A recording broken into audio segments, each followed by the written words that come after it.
Wings இருக்குன்னு சொன்னாங்க பார்த்தீங்களா, அது வந்து எனக்கு ரொம்ப ஹாப்பியாக இருந்துச்சு. அது வந்து பொம்மை கிடையாது, அது வந்து விங்ஸ்ன்னு சொன்னாங்க.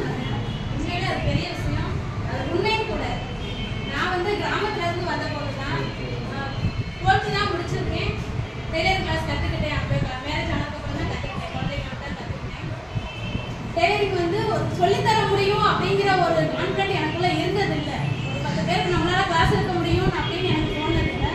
ஒரு வாய்ப்பு கிடைச்சது. ஒரு 30 பேருக்கு ஃபஸ்ட்டில் ஸ்டார்ட் பண்ணேன், கிளாஸ் எடுத்தேன். என்னோட அப்ரோச் வந்து எல்லாருமே பிடிச்சிருந்துச்சு. இந்த மேம் வந்து நல்லா சொல்லித்தராங்க, பொறுமையாக எல்லாரும் கற்றுக் கொடுக்காங்க, நம்மளால கற்றுக்க முடியும் அப்படின்னு 10 பேர் 20 பேர் 30 பேர் அந்த மாதிரி வர ஆரம்பித்தாங்க. ஒரு 60 பேர்கிட்ட வந்தாங்க.